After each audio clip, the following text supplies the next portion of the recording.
Good morning. I'm Tabitha Hassell with Tabs on Tap. Hopefully, you guys are all having a great Friday morning. Can't believe it. It's Friday already. Usually, I know I open the show sometimes with some fun videos, but not doing that today. I did that yesterday, and then I get in trouble from the social media platforms for doing that. They're always like, oh, it's copyrighted. You can't just play those. Darn it. I love opening the shows with those videos. We have Col Joe Adams joining us here in just a moment.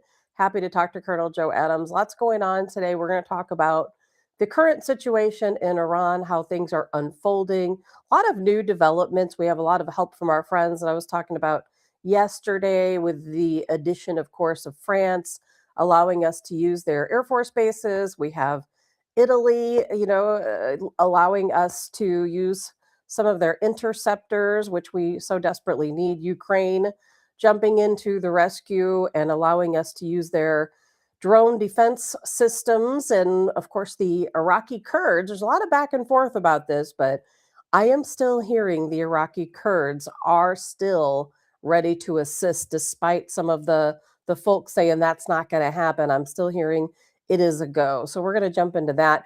And one thing I just want to, and good morning, Rob. One thing I want to just jump into really quick before Colonel Adams pops in with us here in just a moment, because he probably doesn't want to talk about this, so I'm just going to throw it out there really quick.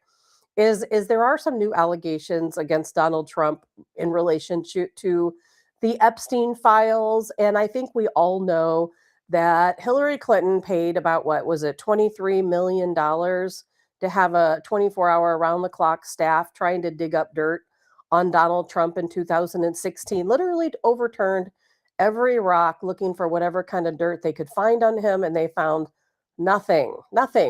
And of course, it's the FBI who is coming forward now and saying, and I don't know who in the FBI. I know it's not Kash Patel, so I'm not really sure what's going on. But allegedly, the FBI has revealed a document that does involve Donald Trump. And I'll kind of give it to you in a nutshell here.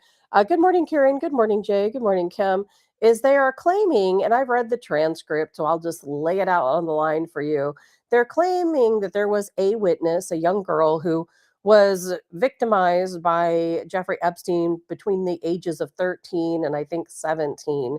But she was 13 when she first came into the situation with Epstein. Now, she claims that sometime, around the ages, I think they said, of like 14 or 15, she was brought into. Well, first of all, let me backtrack a little bit. She gave one statement about Jeffrey Epstein, didn't say one word about Donald Trump. The second time she was interviewed, she relayed a story about Donald Trump, and this was back when they were trying to get depositions from some of these victims so that they could get money from a lawsuit that was being filed, kind of a class action lawsuit, if you want to call it that, from all of the women who were abused by Epstein. So she was part of that, and that's where she was giving her testimony. And in the end, she didn't qualify, and she did not get any money from that fund. She allegedly was paid out of the estate, I believe, after his death or something along those lines. But in her second testimony, she gave an account that she was in she was brought to a home. I think it was, like they said, either New Jersey or New York, something like that. It was a really tall building. They didn't say it was Trump Tower. They didn't say what the building was, but she was brought into a big tall building. And she said she was in a room. Donald Trump was there along with a lot of other very elite people.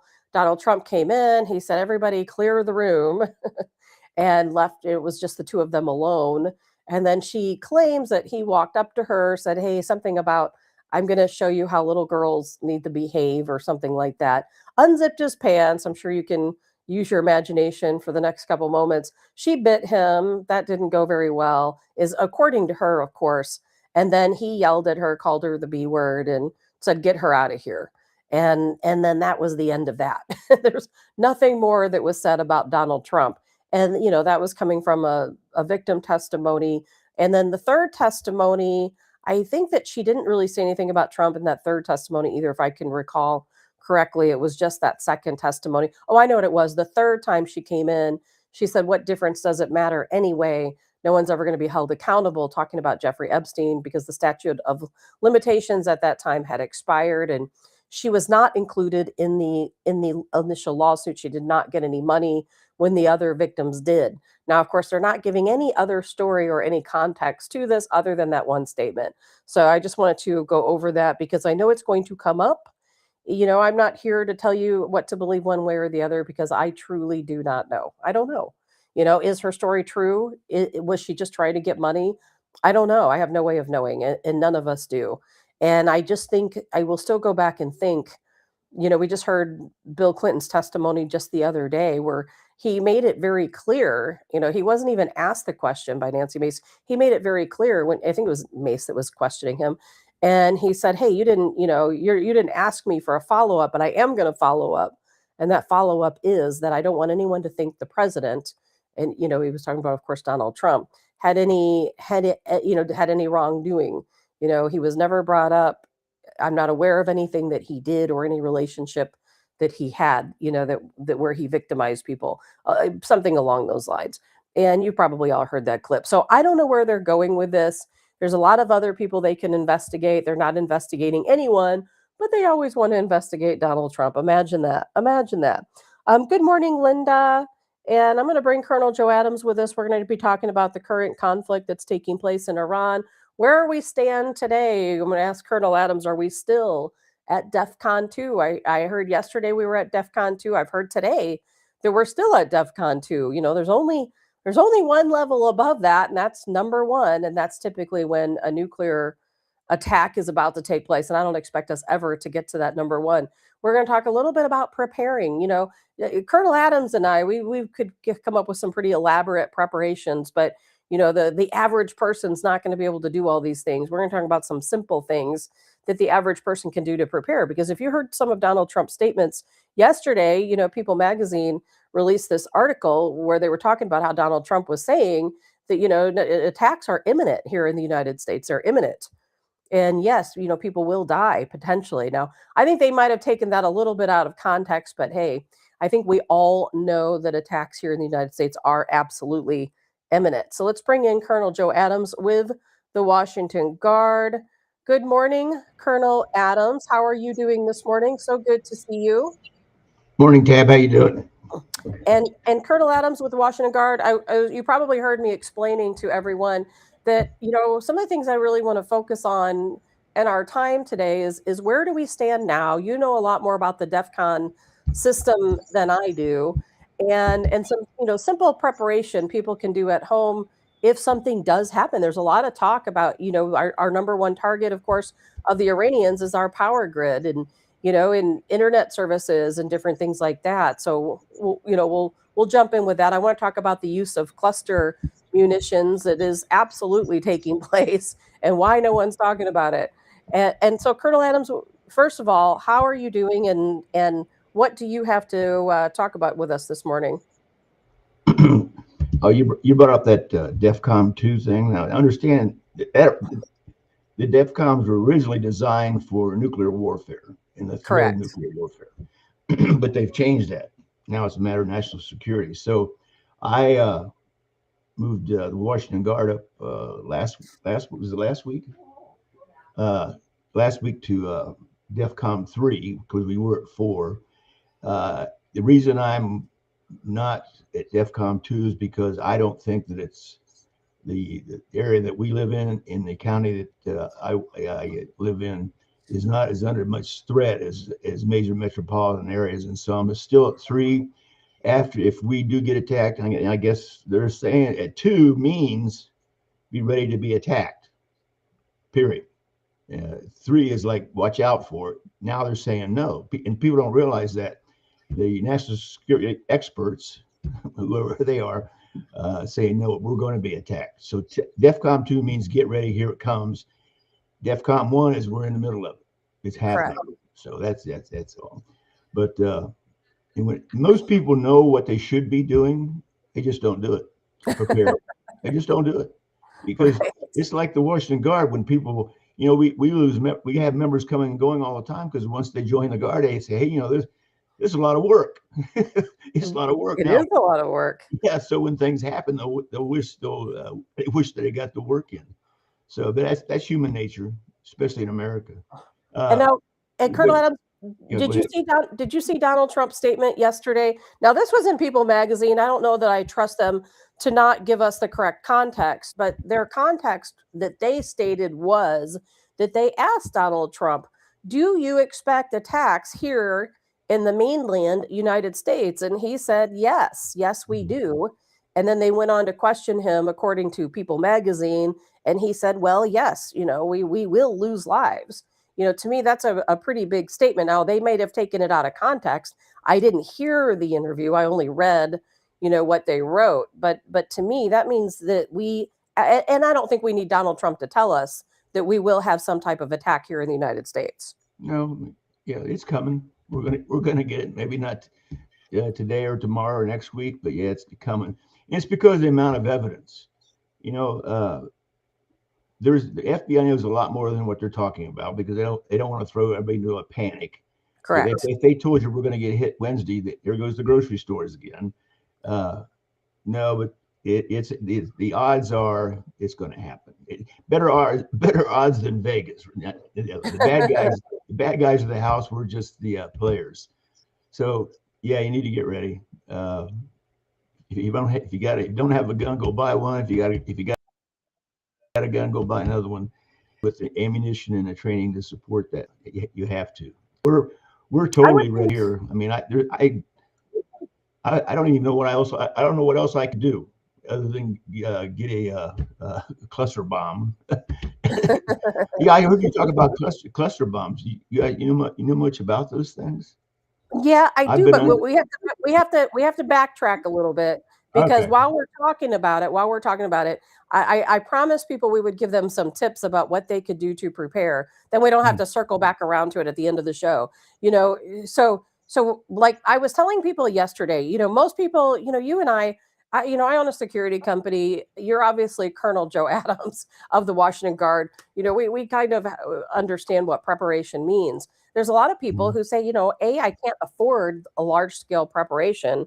And then there's a lot of people who are going to say that, I don't know what to do to prepare, and I was explaining yesterday to people that for me personally, my goal, of course, our goals never work out the way they should, is to stay at home. I have my home set up in a way where I think I could sustain at home under, let's say, a power grid went out, or the grocery stores got ransacked. There's no food left. There's no gasoline left. Let's hope nothing ever gets to that point, of course.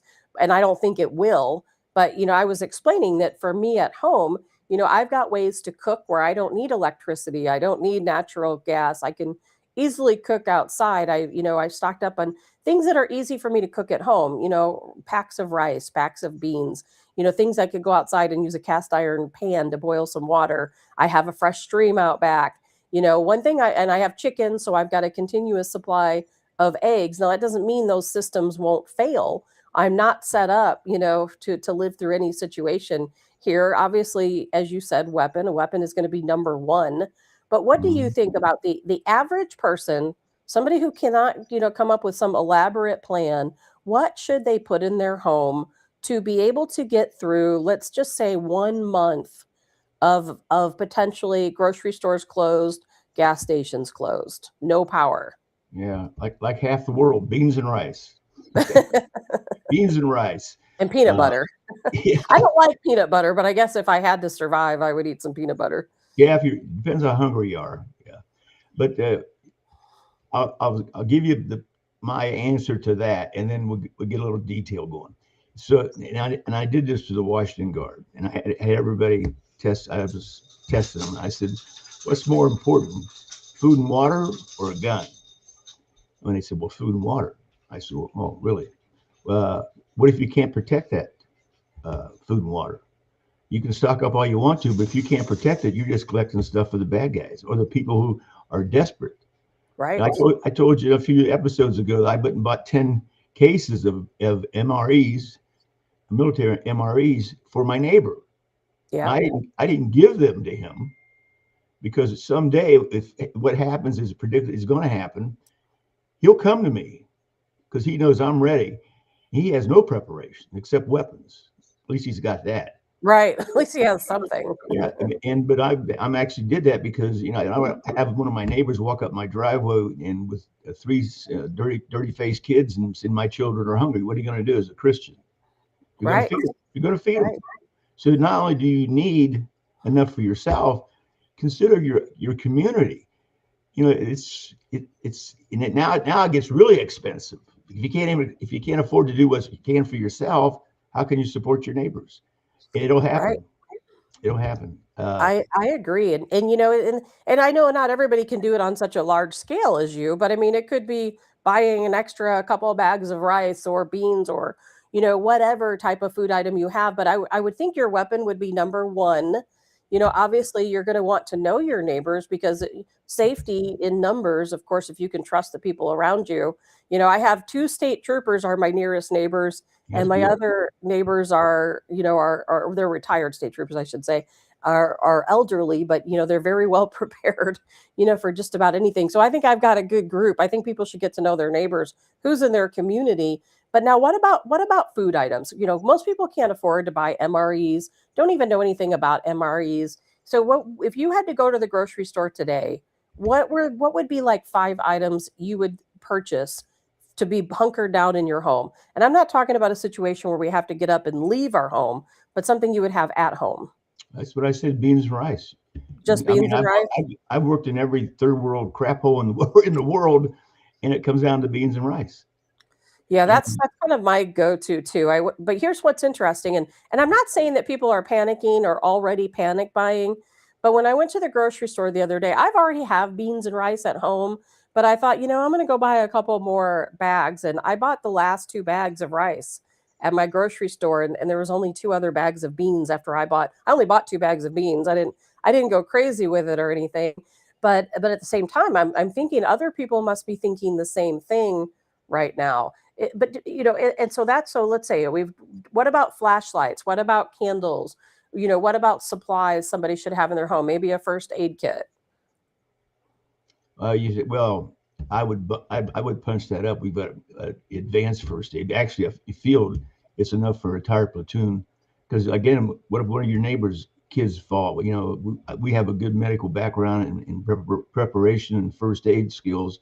In fact, we probably teach as much first aid and in trauma than anything other than weapons. We should probably spend more time shooting, but we hardly ever go without a muster that we don't talk about medication. And that's another thing too.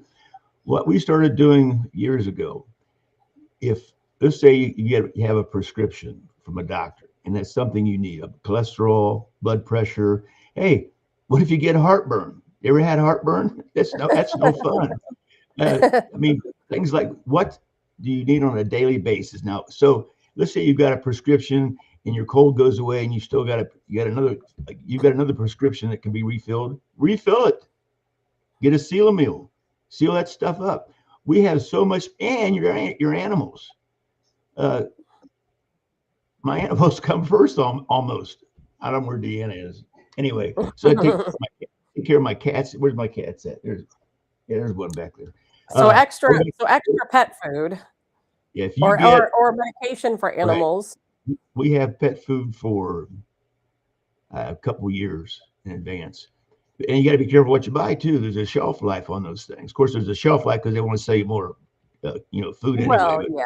but Most you're, things last yeah, longer, of and course. but we've got so much medicine for our animals that we didn't finish, didn't use, or didn't need Right. that they're fine. They're fine. I Now, see a, Jay, what's at, what's at that color? that one advertisement that doctor on TV about you've got your emergency care, and you actually call the doctor and he fills this thing. And I'm sure it's real expensive, but if you can afford it, do it. Keep your medicine, any medicine, keep them and seal them up and put them away. Yeah, I definitely do think people should stock up on medicine. That is one thing I try to kind of hold on to. Mhm. Sometimes I get prescribed medicine and I don't take it. I'm like, I'm just going to save it. I don't need it right now, but You someday know, a maybe I lot will. a lot of veterinary medicine is human medicine just with a different label. Very true, very true. Right. You I can buy mean, different types of antibiotics at, pet yeah, stores and that are safe for humans as well. it's the Now, same Jay thing. says Jay says ammunition is becoming scarce very fast, and I'm sure that a lot of people are thinking, I don't know that we would, I don't know, how far this is going to go. Are we going to have a situation where there's going to be panic buying and people are going to run to the grocery stores? We see what happens when there's like a 2 day snowstorm, the shelves are empty. What's going to happen if we face I would think if we face a power grid failure or some type of attack here in the United States, the grocery stores are going to empty before I even can get in my car and drive there. Right. Well, it's not that they don't have anything. It's just, they just keep, they don't have the warehouses like Schnucks. Schnucks doesn't have a warehouse here in Washington, Missouri. They just keep resupplying. Now there it goes. The supply chain. Piracy, if they do a systematic attack in this country, even on a small scale, I mean, if you walked in Walmart right now and set off a tear gas bomb, people will go crazy. They're soft targets. They're not going to take hard targets. They're going to take soft targets. Of course, we both know they want massive casualties. Correct. So do they strike big or do they strike small? But yeah, we're gonna get a hit. So, and the people are going to panic. If you don't buy ammunition now, there's not going to be any more ammunition because the supply chain is going to break down. People will be hijacking cars. You'll see UPS trucks pull alongside the road with the back doors open, and that's how bad it'll get. So the supply chain is what's going to hurt, and that's going to. But the easiest target that they can do, the easiest target is our grid. Correct. I don't pass. I can go down my driveway with binoculars and see the grid up on the hill. In all the small grids that had like Kirkwood or Webster Groves, they're right next to the road. Right. They're pretty easy targets, aren't they? They did that so that I was at a Chinese restaurant in Afton, one of my favorite places. And when you walk out the door, the entire grid for Afton is right next to the Chinese restaurant. You could shoot it from the parking lot. It's like 30 feet away. And they did that because they're easier to maintain. Yeah. You have to have access to them. But yet, the grid is the softest target we've got. I mean, anybody can walk in Walmart with a dynamite if they got it, but what good does that do? If you shut down the grid, people will panic. Yeah, I agree. Tana says, let's see, grocery stores empty with frozen foods, refrigerator foods. Electric goes down, get canned or dried food. Learn to can and get a dehydrator. Right, Tana? I agree. I thought about that the other day. I thought, I've got my rice and I've got my beans, but let's just say you plan on eating meat. I don't really want to go to Walmart and buy, a bunch of cans of meat, but it's pretty easy. I've got an outdoor smoker that smokes using wood, which makes things pretty easy. I'm like, if I could smoke some meat, but unless you smoke it, it's not going to last very long. You could purchase bulk meat now and can it, learn to can it, get some canning jars and can it. You can smoke it. You can dehydrate it. You can freeze dry it. There's different ways, to have those sources of protein. And I think meat is something people should think about. Rich, it says there goes a shortage of toilet paper again. Yeah, unless you want to use some leaves out in your backyard, you might want to stock up on some toilet paper. That was a joke I used to tell during COVID, that we had taken the huge dining room that we had at the other house, and I had literally turned it into a grocery store. I had everything organized. And so the joke was, why is there a shortage of toilet paper in St. Louis? That's because most of it was at my house. So I'm not joking either. I'm not joking. Yeah, but I'm not I'm a lazy guy. So we have enough MREs as last resort. But my philosophy is buy canned goods. You've got meat in your beef stew, those kind of things. High carbohydrates, high calories. I believe in canned goods. Now, when I would go into combat, no, I would take for days at a time. All I would eat would be cocoa powder because it had a high calorie, sugar, keep me going. So I actually had 2 sets of uniforms in everything. So I would go in a medium and come out a small. So on a 2-week patrol was nothing to lose 30 pounds because I traveled light. My philosophy was I carried more ammunition because I can always eat when I get home. But canned goods, stock with canned goods. Yeah, and I agree with that. I just don't like canned goods. That's I guess I'm just too picky, but trust me, in an emergency, I'd be very happy to have those canned goods. Yep. There's a lot of things we've got stashed that I wouldn't eat on a daily basis, but when you're hungry, you'd be surprised what you eat. Well, in canned goods, as long as you have a manual can opener and a way to cook, your canned goods outside. Colonel Adams, one of my big things I tell people, you've got to stock up on cast iron pots and pans. I have a whole collection of cast iron because I always think, well, not only do I like using cast iron, but I think, you can cook outdoor on cast iron. You don't want to use a Teflon pan or one of these typical inside kitchen pans on an outside fire. That's not going to work out very well. No. I read there's been so many articles written about me and the things that I've done. And I read one article when the interviewer walked into my compound where we were based at. And he said his first thing he noticed about me, I was sitting there on my bunk eating a cold can of beef stew. So if it's canned, you don't have to cook it. You don't have it's ready. Just because it's not hot, how hungry are you? And I remember that episode. I think we were in Nicaragua, and in Honduras, and I walked in. He goes, "Is that good cold?" I go, "Depends how hungry you are." So, and I'm a simple eater anyway. But yeah, hey, the thing is, the first thing that's going to go while the grocery store is being bought out, ammunition is going to go to a premium. I always call it 22 ammunition is the cheapest ammunition you can buy. And it's also probably one of the cheapest guns that you can use, but it works. I mean, it kills, it shoots. In fact, the bullet goes up to a mile. So I call 22 ammunition the future currency of the United States because that 22 ammunition is going to get real expensive. It is. I'm sorry, go ahead. I told people that come and tour the house, I take them down to the gun facilities and show them the range and everything. And they said, "My God, I've never seen as much ammunition." I said, "Look, if I shoot all this ammunition, it's the end of the world because I will never have to buy another bullet in the rest of my life." Now, Colonel Adams, are you better off to go? Let's say today you had to make some decisions.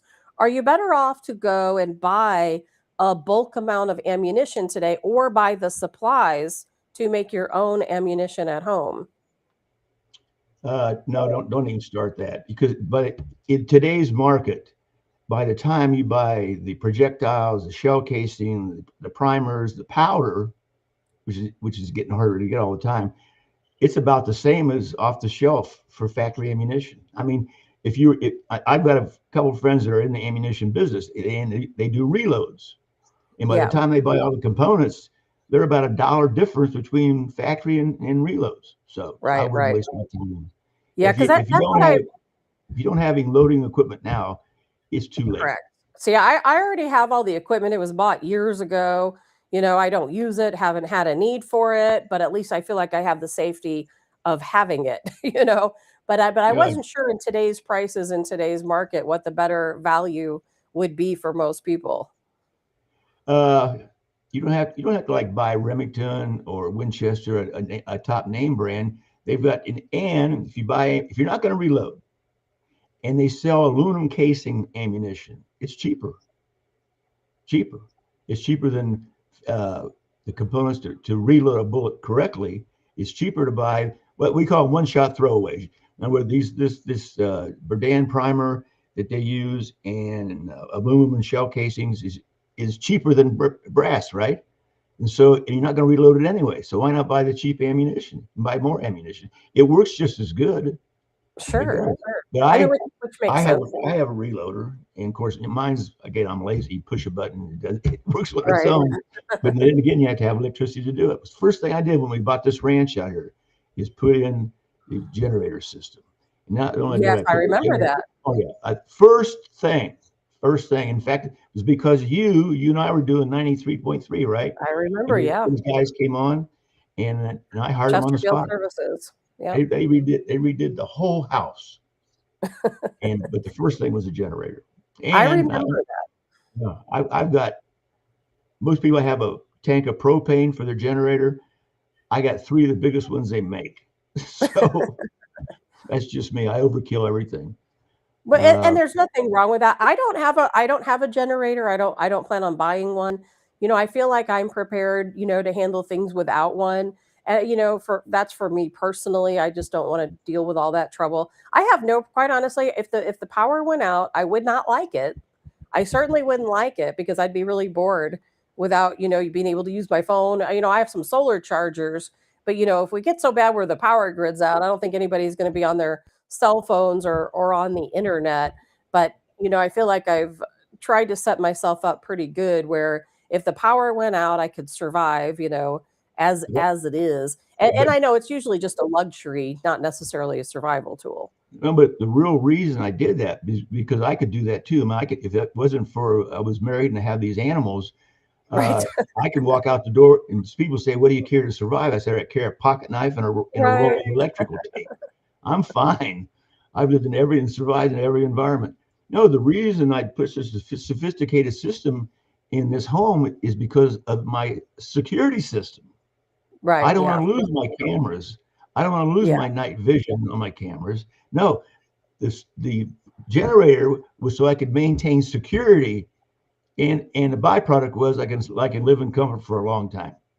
That's That's the right. reason I I'm put it not there. Yeah, I'm not disagreeing with you. I think it's a great idea, no question about it. Now, Colonel Adams, if you were to recommend, let's say there's a lot of people out there who have no weapons at all. If somebody were going to go out today and buy an inexpensive, we're talking about simple, the simplest thing somebody can do. If somebody listened to the show today and they said, you know what, I don't know if I'm going to be in danger or not. I probably need to go out and buy a weapon, learn how to use it, or maybe they have something that's bigger and more cumbersome. But what would you is there a single weapon you would recommend that's fairly inexpensive Right. that people can go out and get today? Yeah. Probably a Ruger Mark IV 22 automatic. And then when you do that, get a couple extra I think it comes with 2 magazines. Then buy 2 more magazines. That way you got 4 magazines loaded. I hate to reload. So Right. I got stopped at the airport one time uh, by a marshal service, and they profiled me as being a gangster. That's what they said. What they did know was I was working undercover for the FBI, and they asked me when they searched my car, all kinds of stuff, and I couldn't tell them I was with the FBI. So the one guy who became a great friend of mine later on in life, he just passed away. He was with county police. He says, "Why do you carry so many guns?" Because I had just came back from my gunsmith in Atlanta having trigger jobs done, so I got a half a dozen guns in my suitcase. And when he said, "How come you carry so many guns?" and me being a smart ass, I just said, "I just hate to reload." So after that, him and I became great friends. Well, and which is Yeah, excellent. cheap ammunition. You don't need hollow points and all that stuff. Just ball ammunition, no jacketed stuff. A 22 Ruger. So let's say you haven't shot a lot, or you have never shot or whatever. That way, the gun's not going to beat you to death. It's not going to blow up in your hand. It's not going to hurt your ears that much. But no, that's just if you're not a gun person, then stay with a 22. And if you want to get a revolver, get a revolver. Now, but 22 revolver would be more expensive though. We just I manipulated a case and got. We have a lady in the guard who, when she first came in, this was the kind of person that shouldn't even have a gun. And it's, and Right. I it's, remember you talking about that. and it's taken us 4 years. And now, guess what? We just took her to the store and got her a Ruger Mark IV 22, and she knows how to use it. Excellent. Yeah. Excellent, excellent. Those are all some things to think about. Colonel Adams, we can't predict the future. We don't know if something's going to happen. There's a lot of things, a lot of moving parts going on right now with this conflict with Mhm. Iran, and it's changing every day. Just yesterday we were, a little. I was anyway a little happy because I saw that Donald Trump said, "Hey, we, the United States, we're going to make sure that all of these ships that these oil tankers that need to get through the Strait of Hormuz." A, have an escort coming through, and B, have the insurance they feel is necessary because a lot of them are being attacked. Well, now this morning, it has been stated that the United States has abandoned that idea, that we are not going to be able to escort those oil tankers through the Strait of Hormuz. Now, there's a couple getting through. I've got a live video over the past 24 hours. I'm going to show it to you really quick. There's just very briefly. There's a couple getting through, but we're talking about, the price of oil potentially reaching. See, you can see a couple coming in and out. Not much. You can see all the other hundreds of ships waiting, that are not able to get through.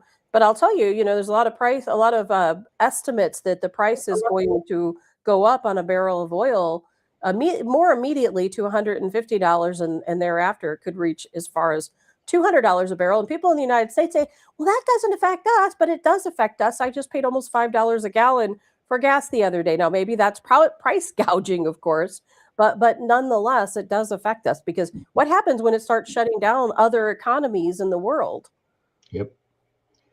Well, the reason I can't get through because of the missiles. I mean, because they'll fire on the ships with their missiles, in that strait.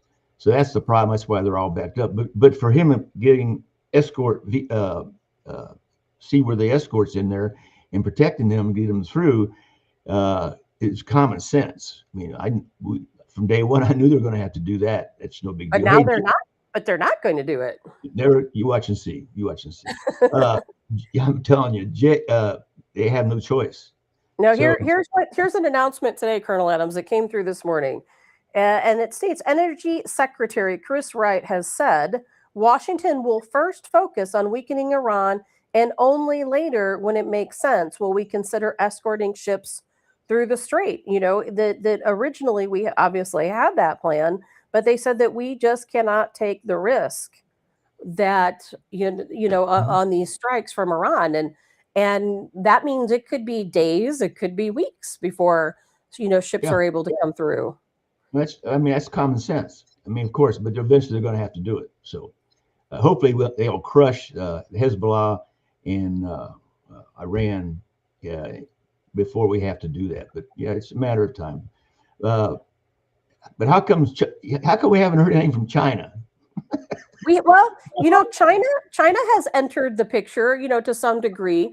China has there's two statements that came from China. One is that China and Russia both are moving communication ships into the area. China already had 2 ships in the Sea of Oman. Am I saying that right? And now they're bringing in a third one, and that is a communication ship. Now, Russia and China are both, they're not hiding it. They are providing intelligence to Iran. They're letting them know, where all of our equipment is. They're going. China has gone so far. And Colonel Adams, you can tell me what you think about this. I think they've crossed the line. China is going so far as to not only are they showing where all of our strategic assets are in the region, but they're actually showing photos and giving like the longitudes and latitudes of where the equipment is, and they're showing it publicly. I think that's crossing the line. Well, there's not much we can do about it. We would do the same thing to them. And we do the same thing to them to some degree.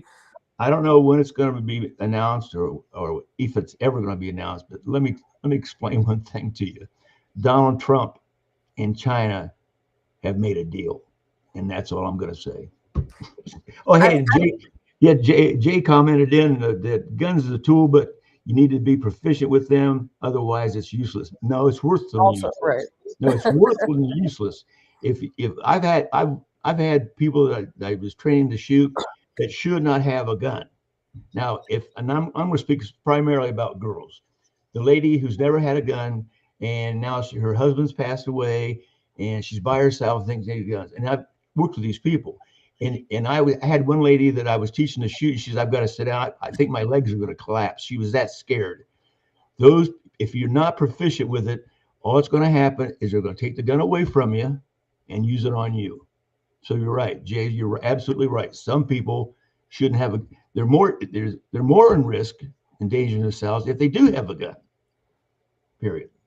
Correct. Now, I want to go back to China and Iran for a moment. Now, China and Iran, as you said, have made deals with the United States. Not Iran, Russia. Now, from it's my understanding that that obviously China is saying we need a ceasefire immediately. They've said it every day from day one. We need a ceasefire today. Now, China is concerned about the Strait of Hormuz because, of course, their goal is to get those oil tankers through because it's hurting their economy. So that's their number one goal in this situation. But we also know about what we've talked about before, the core five. We know that the Trump administration has a good relationship, despite what everybody thinks, with China and with Russia, because if he didn't, they wouldn't be part of his ongoing strategy for the core five, which is getting rid of the G7, getting rid of NATO at some point, and going with, it would be, again, the core five would be the United States, Japan, China, Russia, and India, those five. And we know that Donald Trump I think it was just yesterday or early this morning, he has allowed Russia to start selling, I think was it oil? I think it's oil to India, which is something he was restricted through sanctions from doing before. So even though they're giving up some of our strategic information and helping Iran, I don't think they're going to go any further than that. Do you? You mean further than Iran? No, I don't think that Russia and China are going to do anything more in this conflict other than provide some, intel to Iran. You're right. They possibly doing that already, but I'm Well, just they definitely are doing that already. But I don't think we can get upset for them doing that. They've publicly stated that they're doing that already. So that we know. But I don't think that we can get upset about them do that. People were commenting when I was talking about it yesterday on social media about them giving the intelligence, China and Russia, to Iran. But I thought, well, we do it. Here we are, Donald Trump has this good relationship allegedly with Putin and to some degree with Xi as well. But yet we still gave intelligence and still do give intelligence to Ukraine, of course. And Colonel Adams, I'm sure you saw that Ukraine is coming to the rescue of the United States now. Because of the drone program. Mm-hmm. Man, I don't know how they developed that program, but I tell you what, they got their act together. I mean, they have changed the face of war just before the Russia and Ukraine war. I mean, everything's changed. Everything's changed. And I always did say, why don't they make just suicide drones? Well, boom, they are, and they're good at it too. Russia didn't see this coming, and I don't think anybody saw it coming. Now Russia will win, but just through attrition, because Russia. I mean, I've seen some Russian tactics that you couldn't even put on TV or even talk about. They're so brutal. No, China's big thing is oil. They have to have oil, and they're not going to do anything to screw that up. Now, that being said, we don't have an ally that we don't spy on. So, and they spy on us because they want to know what's really going on. So it's just a spy game. Oh, so where did I get this at? Oh, okay. I know I'm skipping ahead. I just want to get this up. I'm talking about spy versus spy. Okay. Mm-hmm. People, they're talking about getting rid of all the mosques in the country. All right. Now they're talking about, of course, the Democrats, they want to build more mosques. So, but people have to understand, in my world, mosques are nothing more than a forward operating base. Our embassies is nothing but a spy network. Why do you think they have the RSOs, regional security officers, in embassies? It's FBI. All embassies for all countries are forward operating bases, except mosques are different. Mosques have 500 people they have a majority of participants, whereas an embassy will have the Marine Guard and some other kind of secret police, stuff like that. It's a small spy network. The mosques are not that, but the mosques are promoters and, well, the Islam, and they preach openly now in mosques in this country, death to America. Yeah, of course. And now they're making public speeches. We're here to conquer. We're not here to assimilate new people. But anyway, you have to look at mosques differently than just a place where a bunch of Muslims go and pray and everything. No. they're a forward operating base. Well, there's certainly a lot of radicalization that takes place Yeah, in some mosques. We've talked about that so many times. That's where sometimes the radicalization begins, and then it spreads like wildfire. And the next thing you have a no-go zone. And speaking of violence coming out of the mosque, here's what's so interesting is we all know obviously who the Ayatollah Khamenei is. Well, a lot of people don't know that there are a lot of other Ayatollahs as well. So the Grand Ayatollah is the senior Iranian cleric Ayatollah Abdullah Javadi Amoli. He made it what they call a rare appeal for violence on state television, on Iranian state television.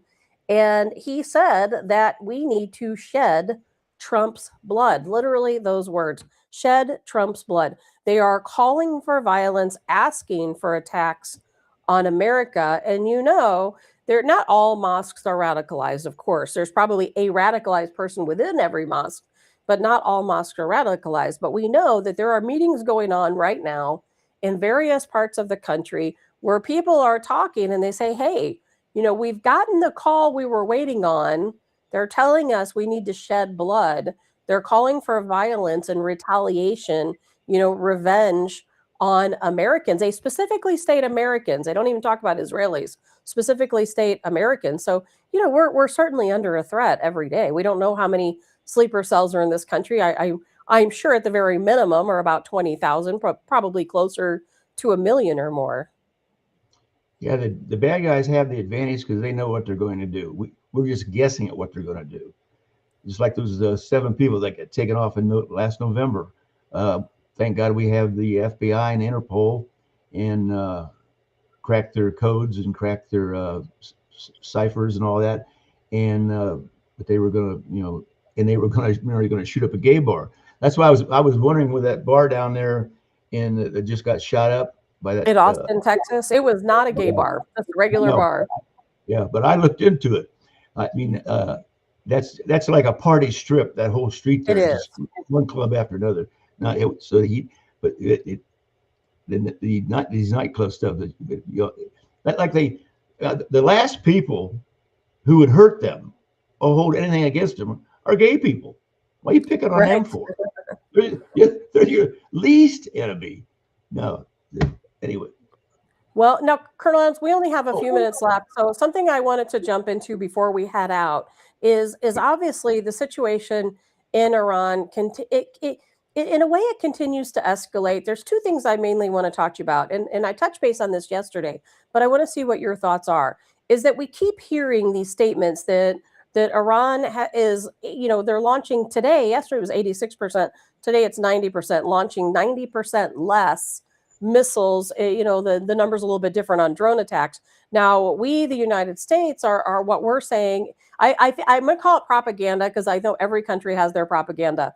I feel like our United States propaganda is saying, well, they're launching 90% less because they're almost out of missiles. They're almost out of drones. Then you hear Iran's propaganda, and Iran is saying, well, no, we're just waiting till the United States, uses all their missiles and all of their interceptors, and then we're going to launch the big stuff. We're just holding back and waiting for that moment to unleash a big attack. And then of course you hear all these issues about our stockpiles, which we talked about yesterday. And I feel that, again, some people will say it's propaganda. I think our stockpiles are depleted because we were 4 years under Joe Biden, who did absolutely nothing but defund, our defense system. So and then after we talk about this, I need to talk about the Kurds before we head out.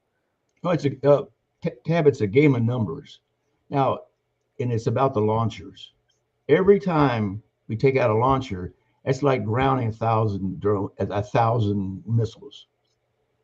So that's why they're going after the launchers so much, and that's why they put them underground. And that was a smart thing because they know we'd go after the launcher. No, the reason they're not firing as much is because they don't have as many launchers.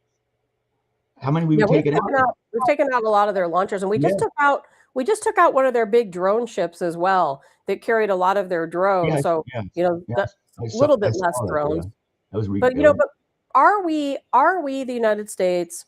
I feel like we are at risk only because I don't think we would be reaching out to these other countries. Donald Trump, we all heard the public, spat he's had with Spain, and that is because Spain will not allow us to use their bases in the Middle East. Now, France has stepped up and they said, okay, because, you and I both know who Colonel Douglas McGregor is, and I admire him greatly. I think you do too. Well, Colonel McGregor stated the other day that all of our bases in the Middle East are destroyed. They've destroyed our landing strip so that we're having a hard taking time, landing and taking off. And people said, oh, that's a bunch of BS. But then why are we asking France to use their military bases? Why are we asking, and so volatilely, to Spain that we need to use their spaces? And if we're not short on interceptors, why have we asked Italy to provide interceptors to us, which they are going to do?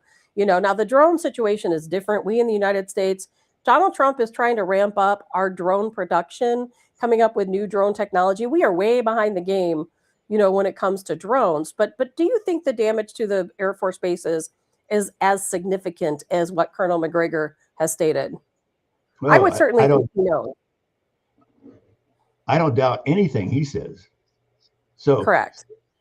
Which is why we asked the UK if we could use theirs, and they said no. Well, two of the most important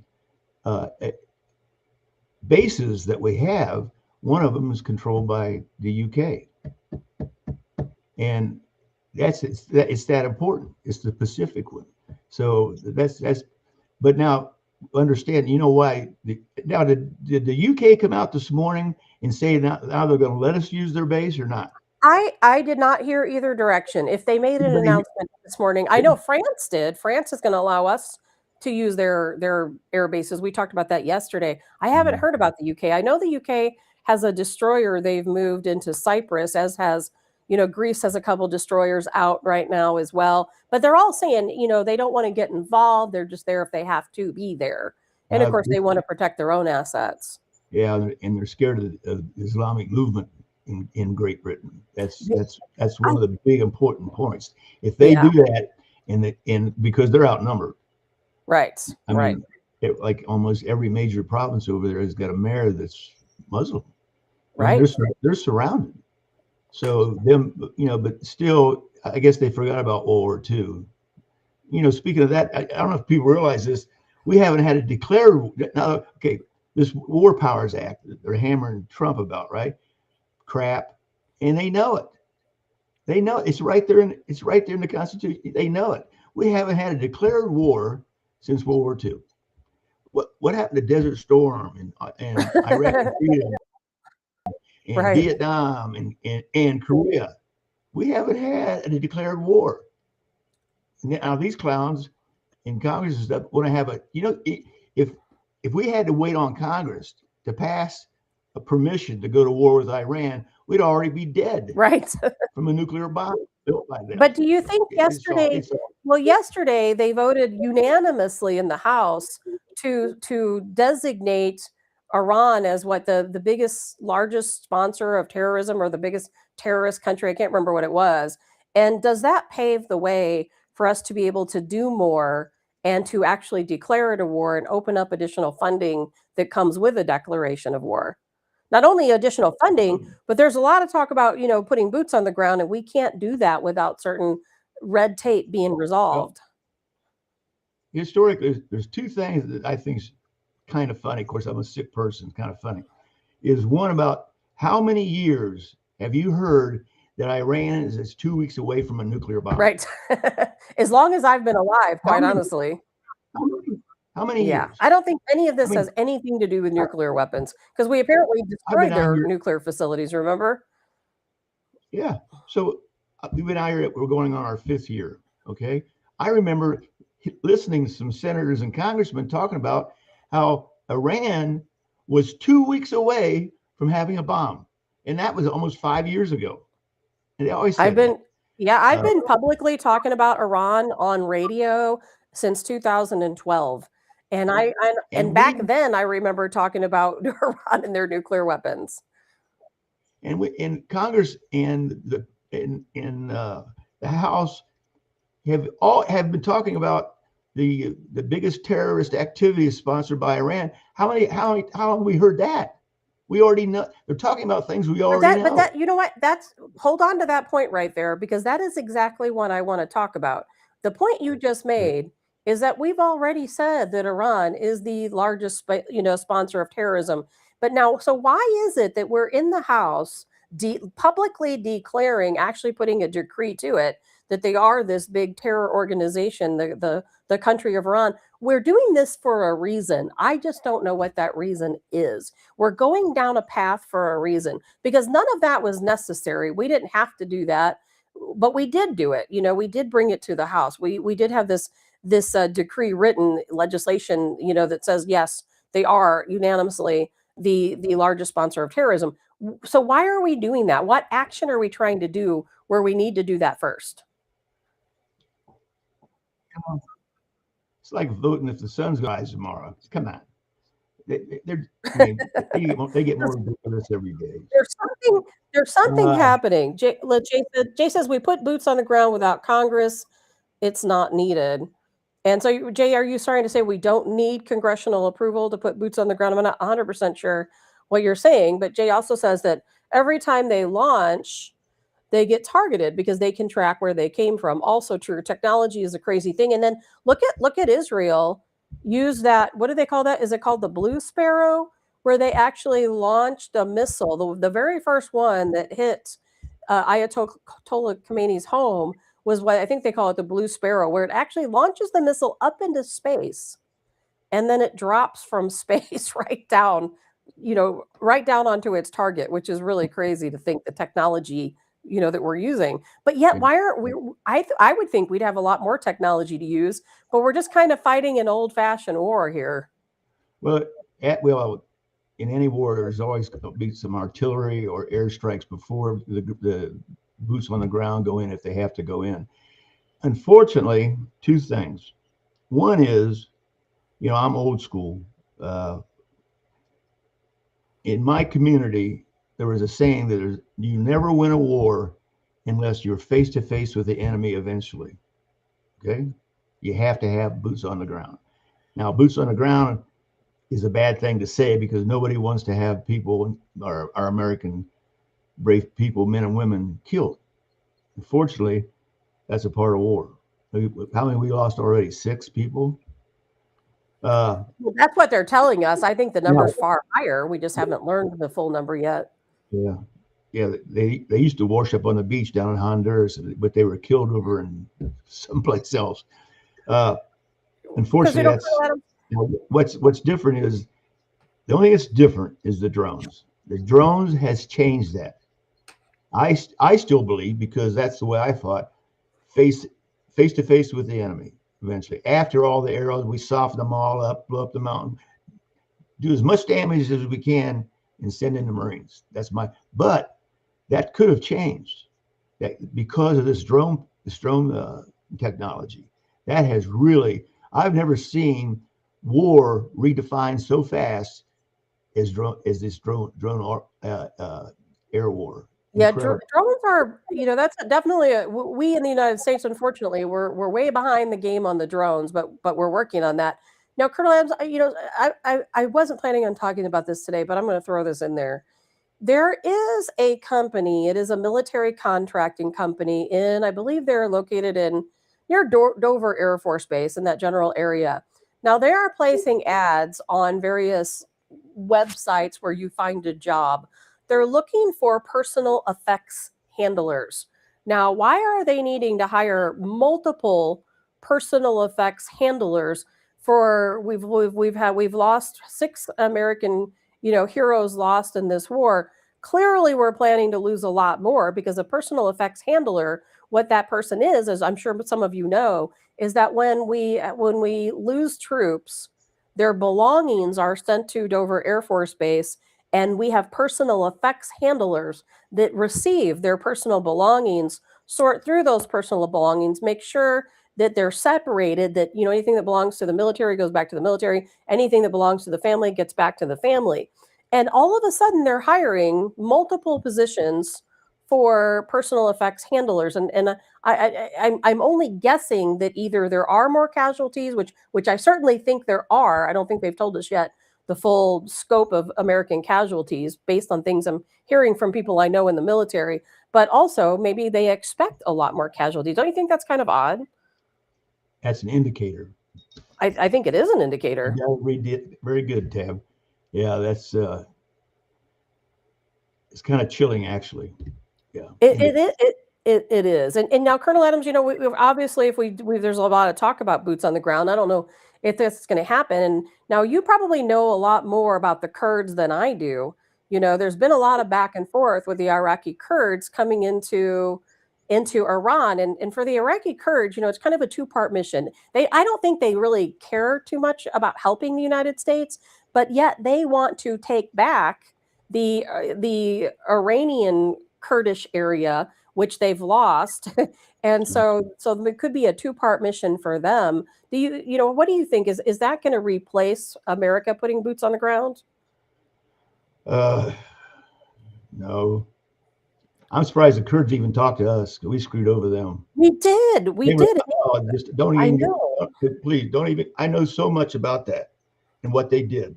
I don't even want to go there. They are heroes, and we screwed them over time and time again. They are very well aware of it. And they even issued a letter that, hey, Americans, you did us wrong. They listed all the wrongs we've done to them. They said, we're not helping. But at the same time, they are helping. I don't know if it's just propaganda, but they are going to help us. Yeah, our enemy's enemies is our ally. Yeah. But in the intelligence world, we always had a saying. I'm being attacked by a cat, by the way. Hey, come here, get out of there. If I go blank, it's because she's done something. Hey, get out of there. Anyway, in the intelligence industry, we used to have a saying. It's the United States government would not throw a drowning man a lifesaver, but he'll give him suntan lotion if he reaches the beach. Right. Now, some of that might fly over some of yours head, but we like a winner. The Kurds, we just use them and toss them aside. Now, guess what? Now they're back in the game, and now we need them. There is some value. If I was them, I'd tell the United States to go take it. I would. No. I'm sure a lot of them feel that way. That's why it's a lot of conflicting information coming back and forth. There's people who say they are coming to help. There's people who say, they're not. We have people in our military said that the agreement's already been made. It is definitely happening. I believe that it is going to happen. And the reason why I believe it is because Iran is striking all of the Kurdish camps, as we speak. They've been doing that for 2 days now, probably trying to discourage them from doing so. And I've heard that Iran has fortified, some of the areas that they would expect ground troops to come in so that it would be a massacre the minute, any ground troops would, whether it's the Kurds or whether it's, U.S. or Israeli military. And I thought we were past boots on the ground. I thought we had technology now where we didn't have to fight that type of war. I don't know. I'm just telling you, if you think about it, you cannot, in my world, the saying stands, and you have to, at some point, go face to face with the enemy. Now, I hope I'm wrong, but I'm rarely wrong. Well, unless you ask Deanna. That's just war. You find me a victor in any war ever, and it's always eventually man against man, face to face. Right. Now, are we in Star Trek yet? No. So I hope we don't have to. I hope we don't have to. I agree. I don't hope we don't have to, but I don't see how we can't.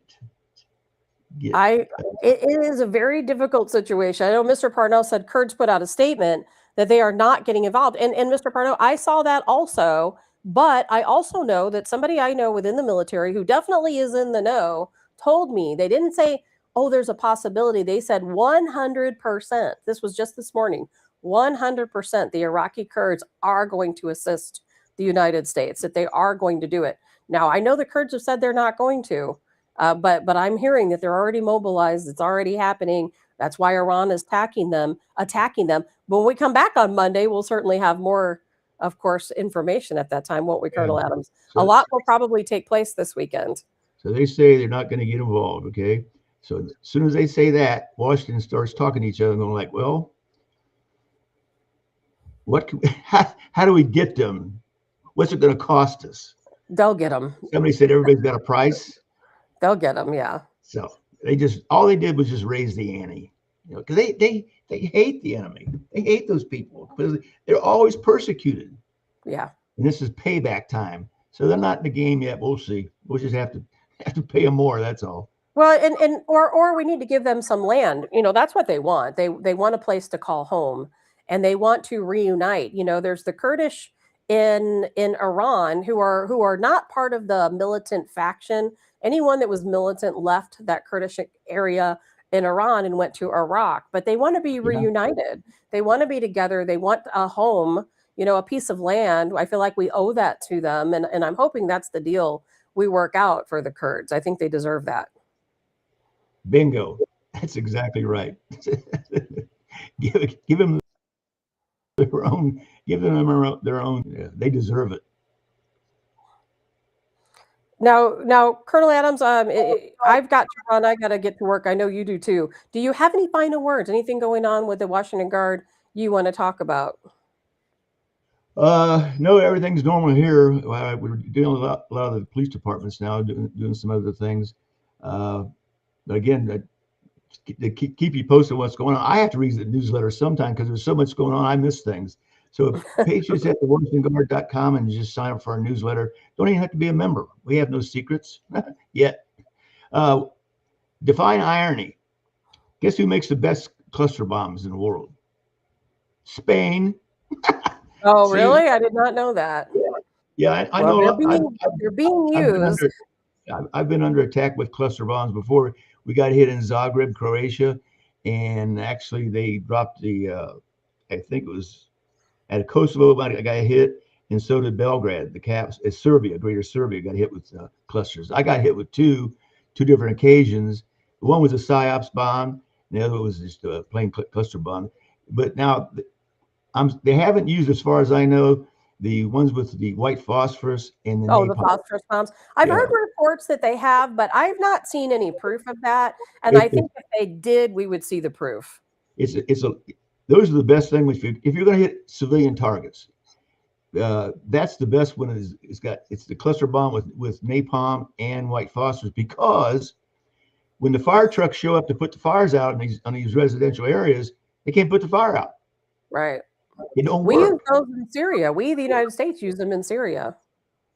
Well, the United States is big on cluster bombs. The United States, when they had that thing back in 2008, United States didn't want to ban cluster bombs. 124, I think 124 countries agreed that they wouldn't resort to cluster bombs, but there is no doctrine. And no, the United States likes cluster bombs. And when I was in the Marine Corps, we got hit up on Laos. Laos took in cluster bomb. Okay, the fragmentations that come out of a cluster bomb. Well, those are bombs too. Just the fragments that come out, the extra explosions. 750 million of those things hit Laos. That's crazy. More than in Vietnam. I know because I was there. And the problem is, depending on who makes these cluster bombs, up to 40-some% of them don't go off. That's why all these kids get blown up. The Russians actually decorated them so the kids would pick them up. Yeah, I've heard that. One cluster bomb can cover almost 60 acres. I've heard that. I don't know as much nearly as much, of course, about cluster bombs as you do, but I do know there was a reporter on the ground in Israel where a cluster bomb attack occurred, and I don't really fully understand what the concept of what he was explaining.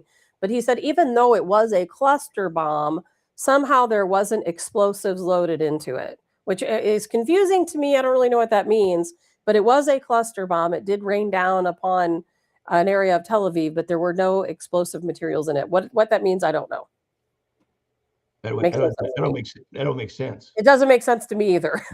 I watched it. I'm like, what is this guy talking about? Then none of that makes sense. No, that don't make sense. They're a valuable tool. The world don't like them, especially human rights people don't like them and everything. But that war's hell. That's the way it is. But they've got there's not just one type of cluster bomb. They got several different types. Right. They got for anti-personnel, anti-vehicle, anti-tank. Here's one of the biggest improvements. Thank you, Spain. Spain invented this. They got a cluster bomb that self-destructs. So if the stuff blows out and doesn't go off over during a time period, they self-ignite. So there's no more of this. After the war, this stuff's around. Well, look at the Lebanon-Israeli war back in the 80s. After the war was over, for months after the war was over, there was 3 to 4 people a day killed by non-explosive explosives. Right, Bombs. right. Cluster bombs are a failure when they don't work, like anything else. But it's the aftermath. How are you going to clean them up? Laos is still not cleaned up.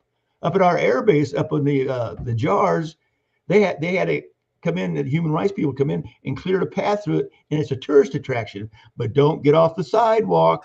Oh, Boom. Right. Never know what you might run into, Girl, you better go to work. I do have to go to work. Colonel Adams, thank you so much for joining us today. We certainly appreciate it. I hope you have a fantastic weekend. Anybody wants to reach out to Colonel Joe Adams at the Washington Guard, you can do that at patriots@thewashingtonguard.com. Thank you so much, Colonel Adams, for joining us today. And we'll have you back on Monday. Yeah, they got another women's self-defense, and we'll get that information out to you. Another class coming up. Oh, good. Happy to hear it. See you Monday. All right. Thanks, Colonel Adams. I will look forward to talking to you then. Have a good day. All right, guys, that's going to be about it for me. And I wanted to jump into the situation with Kristi Noem. I'm not really going to have a lot of time to do that. And it's not really, I think we all know the situation there. Donald Trump said it was an easy decision to make. It wasn't difficult. I really hated to see the falling out. And I'm not sure if he was really more upset with her over this alleged affair with Corey Lewandowski, or if he was more upset with her over that $200 million spending budget, which is interesting because I've seen all those DHS ads. I've played a lot of them on this show, and they were absolutely fantastic. I had no idea it cost $200 million to make them. And of course, part of that situation was that Kristi Noem's spokesperson. It was her husband that I guess owned or worked for the advertising company that put those ads out. So I'm not sure what to think right now. I've always liked Kristi Noem. I don't know. A lot of accusations against her. And I think Donald Trump has made some statements that she wasn't the person he thought she was. And I'll be curious to see what all of you guys think about that. We'll talk about that on the social media because I have got to run. I've got to get to work. Thank you all for joining us. And Jay, I agree. I thought cluster bombs were banned under international law. I thought they were too, but they're being used pretty excessively in this situation in Iran. And I haven't heard anyone jumping in to talk about it. And one other thing we'll get to, I'll probably mention it over the weekend, is Reuters posted an article this morning that said that the United States, their investigators, to whoever it is investigating the situation where the girls' school was hit by an airstrike, they're claiming that all leads point to it being the United States. I don't believe that. I think it was a misfire from Iran, but we'll see how that investigation goes out. We know that Reuters would love for that to be true, so it doesn't surprise me, but the investigation is not complete yet. I do not expect the United States to be at fault, but that's what they're saying right now, that all roads point to it being the United States. I have a very difficult time believing that. All right, guys, we will talk again on Monday. I will be, of course, on the social media this weekend talking about the latest and the greatest. Hope you guys have a really great weekend. Have a happy Friday. Watch out for those big storms, potentially tornado, hail-producing storms that could come through later today if you're in the Mississippi Valley area. Hope you guys have a good weekend. I will see you on Monday. I'm Tabitha Hassell with Tabs on Tap.